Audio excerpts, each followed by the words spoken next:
strange is it to be here and visit the locker room? It's weird, but whatever.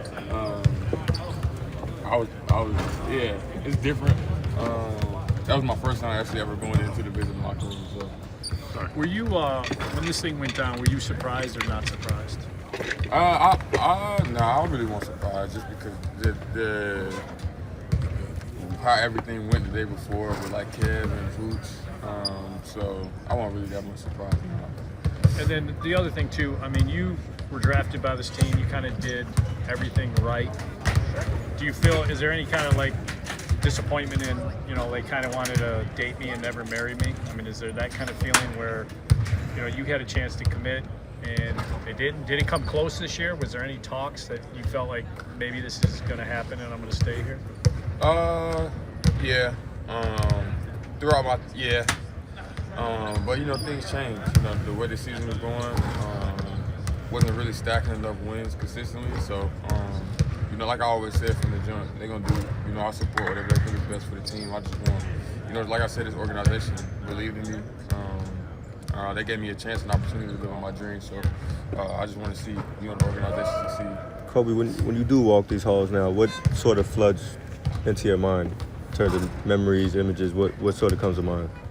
I mean, like, you know, all the good times, the bad times, the people. Like I said, the basketball was always basketball. That was fun. That's what I did. But I think the people here that I met, that I built relationships with, was the thing that was hardest for me. So I think just seeing everybody tonight would be good and bad. You know, just because you get used to seeing these people every day, and now you don't. So, but it'd be good to reconnect with everybody. So. Can you kind of walk us through like those last couple of days leading up to the trade deadline of like finding out Kevin and Vooch were getting traded and then kind of being on pins and needles for yourself? How did you find out? Yeah, for me it was more so, you know, Kevin and Vooch got traded, so then you kind of read between the lines of what's going on. And I found out that after the game, the next day after the game, I was at the gym, and then AK called me before it went public. So, you know, that's kind of how I found out, and that's how everything went down for sure. What's going through your mind after that Milwaukee game? You guys were just kind of sitting there with your legs, feet soaking, and staring off into the distance. Is that like, did you know that was your last game? I had a feeling. It was.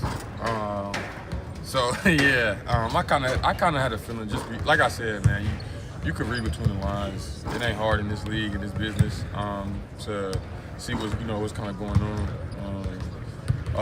But you know, like I said, like I'm thankful for the organization and for, you know, them believing in me. Coby, you played 30 minutes in that game, and then obviously when Charlotte trades for you, they sit you for a few weeks. Like, were you okay with the way your injury stuff was handled? Did you feel like you should have played that night? In Chicago? Yeah. I didn't. So I've been dealing with calf stuff all year, and then sometimes it was just, you know, it would just get tight, and that's all it was. So it had nothing to do with them. Like when that whole thing went down, everybody can have their opinions, but the medical staff always, I feel like, have my best interests here, and you know, that's just kind of how it came down. Like if I would have never got an MRI, if I would have never got traded, I probably would have never even said anything about it, just because I thought it was just tightness.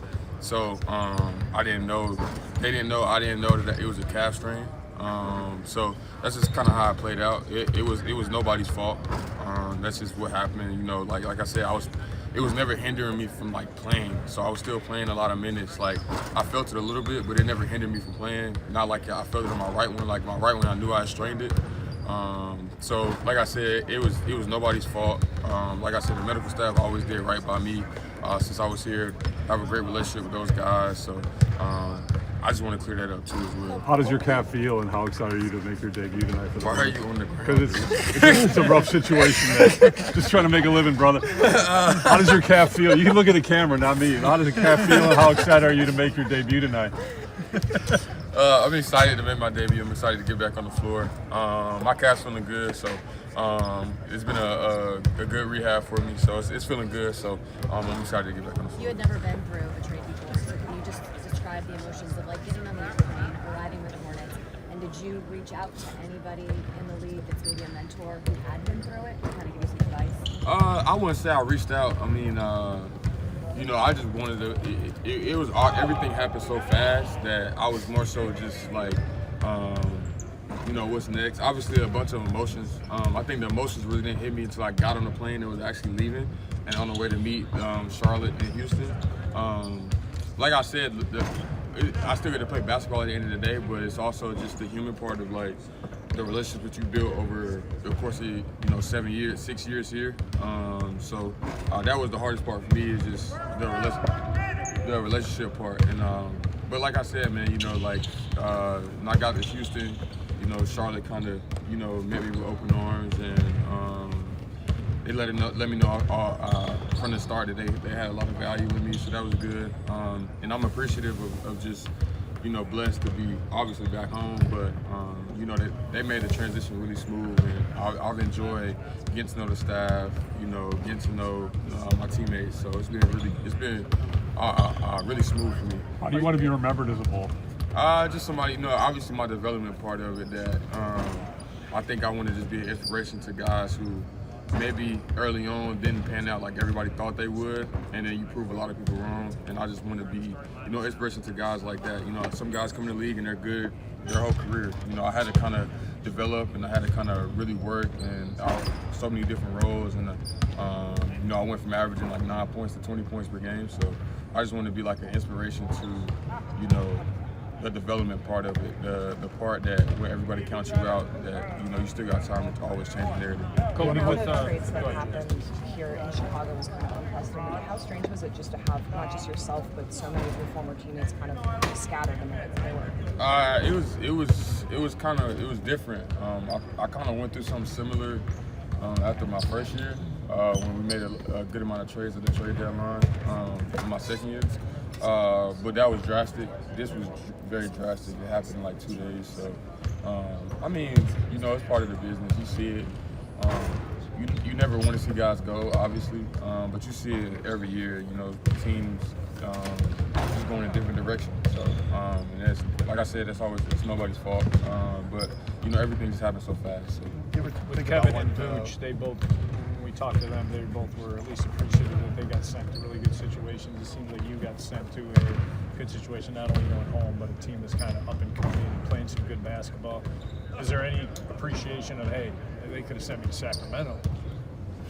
Yo, come on, bro. Well, yeah, I mean, I obviously I'm in a very, very great situation with a really, really good team. They have really, really talented, really good players, really talented coaching staff, and they're building something special here. So I just want to be like I just want to be a small part of it, and, you know, try to help any way that I can. I'm blessed and fortunate to be with the Charlotte Hornets organization. I'm blessed and fortunate to be back in North Carolina. So I never try to take those things for granted. So. What kind of conversations, if any of you, had with the front office about long-term fit? I mean, not much. I mean, obviously, I mean, they did, like, you know, some podcast stuff saying they wanted me to be a Hornet for a long time. So I don't think they would have said that if they didn't mean it. And obviously, I want to be a Hornet for a long time. So I want to be, like I said, every moment I've been here, I really enjoyed it. I really enjoyed, you know, everybody's presence here. So.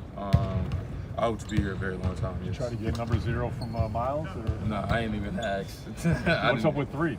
What? What's the significance of it? That was the closest to 0. Did you think about what could have happened with the Bulls if you hadn't had that calf injury this year? What you guys? Oh, just because you guys got off to a fast start. Yeah. I mean, you could always live in what could have been, or what I've kind of learned in my life that what could have been is just, you know, brings you nothing but anxiousness and worry, whatever you so may have it. So things happen for a reason. That's just how the chips fell. Like I said, like calf strains and whatever it is, you know, what players go through, it's a lot out of their control. So. Nah, you good. A lot of it's out of their control. So like the calf strain was out of my control. I don't really try to live in, like I said, what could have been or what if. So. You said development, right? And so when you play for a guy like Billy, who played the position that you play, yeah. I've been told that maybe he was a little harder on you because of that. Like, how much was he part of your development where you are now? He was a huge part. I always give him he always tries to say, like, I worked, but I always give him a lot of credit saw how far I came just because he is hard. You know, when you're a young player, he is very hard on you. It's a lot of tough love, but it's all out of he sees something in you, and he's from New York. You know, like he's battle tested, so he tries to. That's his way of kind of seeing how tough you are. Like, can you respond? So. You know, he was like that. He was like that with Ayo as well. He was like that with Pat. Like, he was like that with a lot of young guys that came in here. Modest is going through it right now. And it did. If you respond the right way, you know, it's going to do nothing but make you better. And not only, you know, we built a great relationship, like, as player coach, but, you know, he's been a guy that supported me off the court as well. And we built a great relationship off the court. So that's a relationship that'll last forever. Thanks, Coby. Appreciate your time.